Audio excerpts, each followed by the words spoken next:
Should I pick a card? Yes. I'm very excited to pick a card. I'll leave that one. You can't really see this, but I'm shuffling cards. I'm gonna...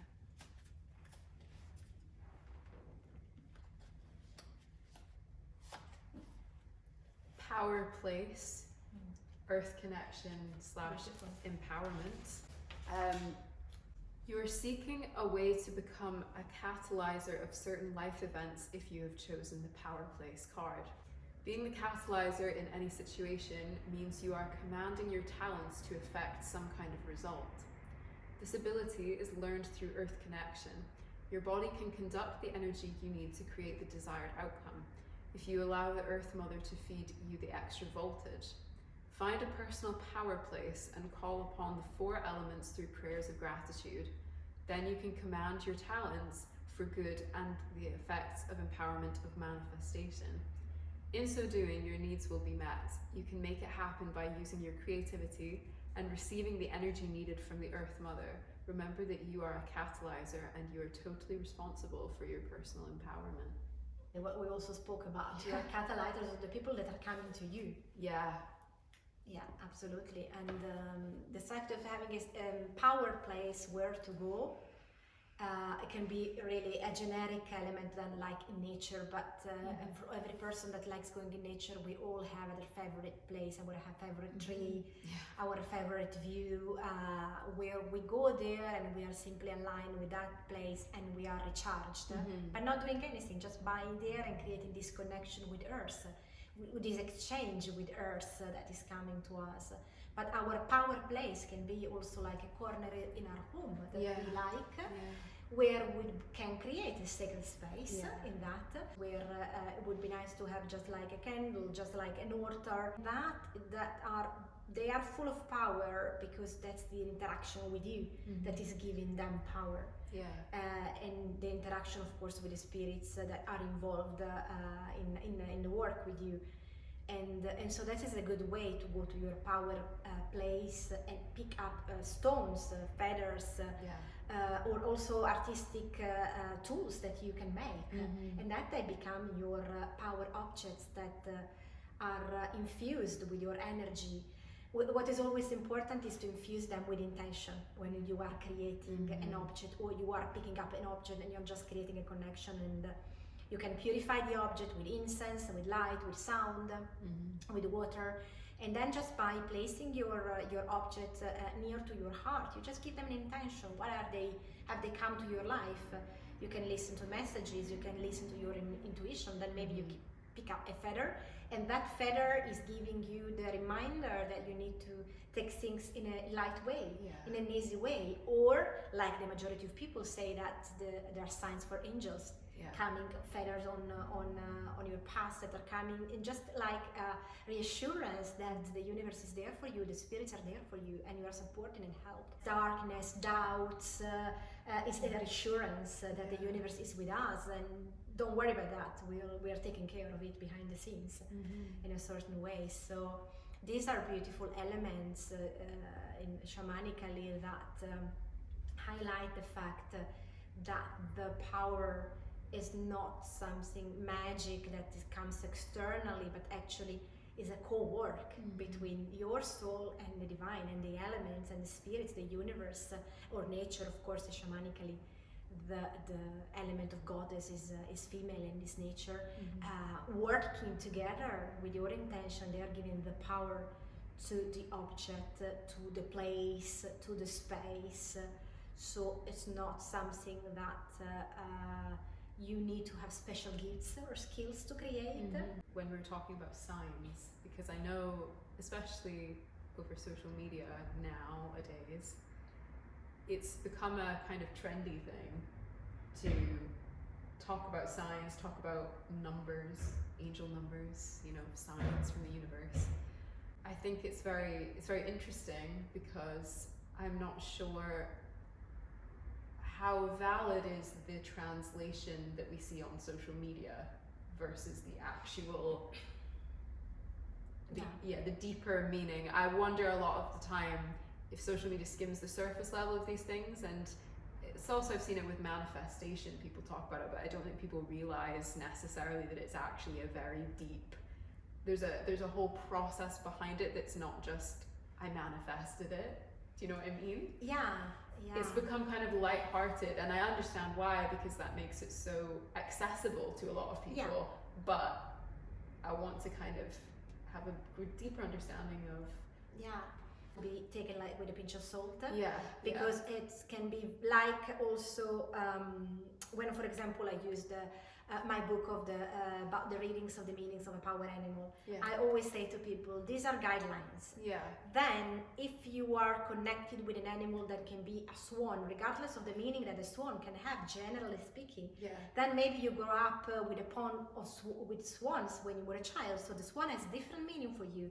So this has to speak to you. The connection with your heart, with your mind, requires time, and it's not something that the majority of people wants to do. They want a ready, easy product that is accessible. My guide, I read what it means, and that of course cannot be valid for everyone. Signs are omens that are coming to talk to you.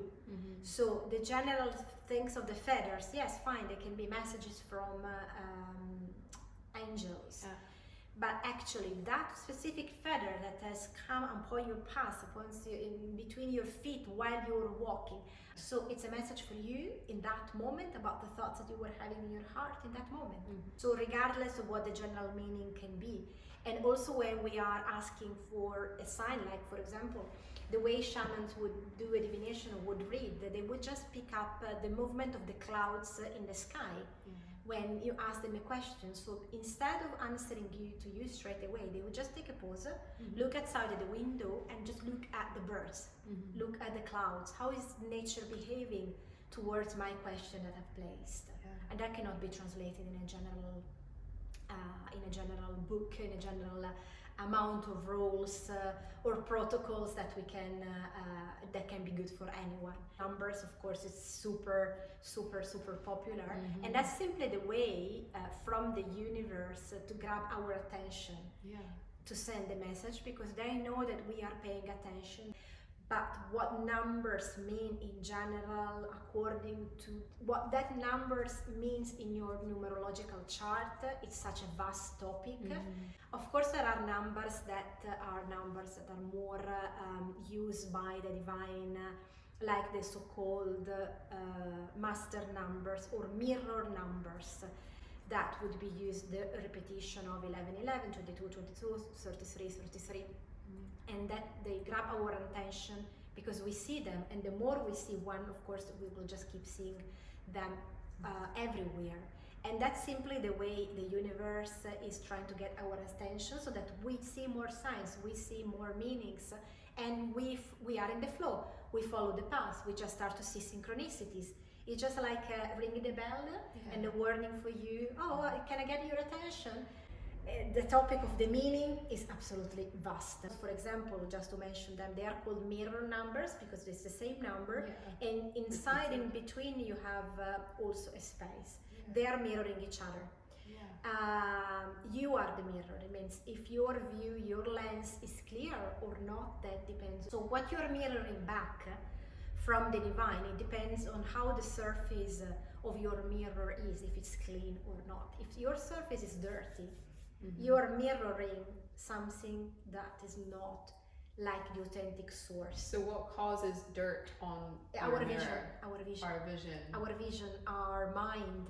Our mind is making our vision full of dust, full of darkness, negativity, not being clear, not being a clear channel. Two numbers that actually have this space. If our vision is very close, yes, we can have an 11 in 11, but there is no space. Well, what can we channel if their space is close?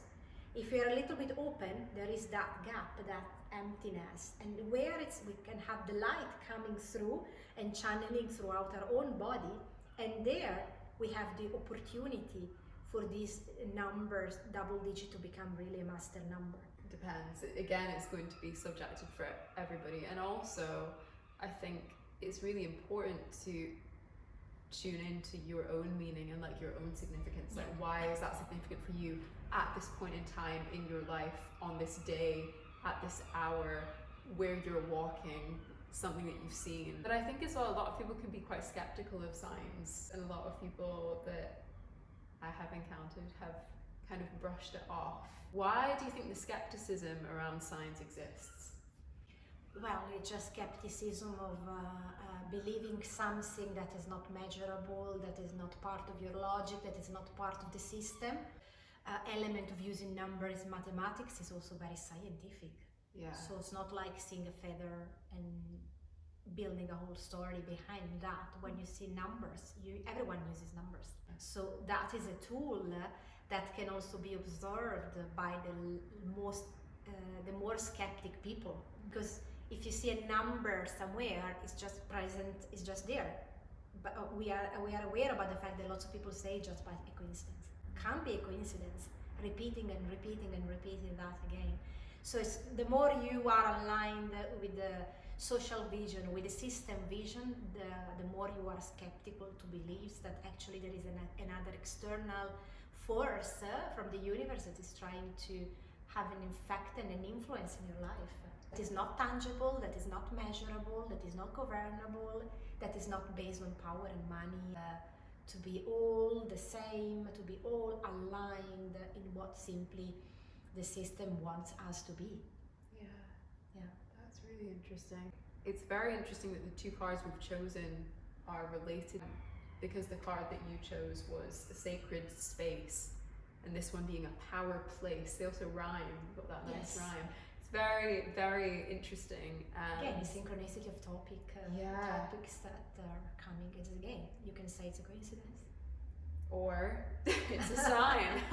Exactly. It says about earth connection and empowerment, and again, underlining that we are one, that we are not separated. We are the instinct, but not separated from the earth, from the universe, from nature.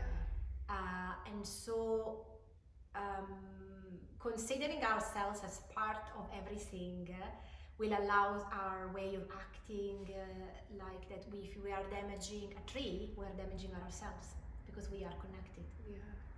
We think, oh, but it's just a flower, it's just a tree, how can it affect my life? Well, there is a full connection that can come from one single, the way we are breathing comes from trees, and we never think about that.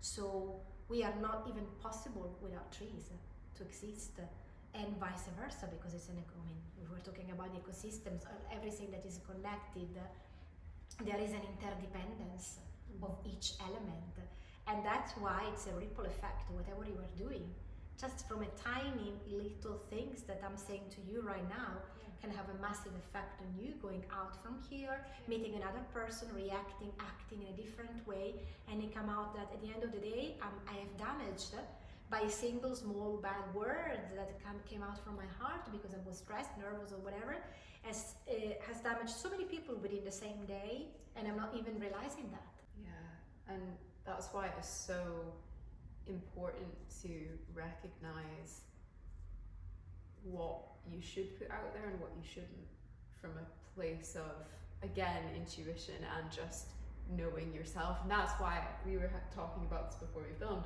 I was talking about how a lot of people are afraid to know themselves and go through life never knowing who they are at all. This idea of you are responsible for your personal empowerment, you are responsible for you completely, and your relationship with yourself, that is yours alone.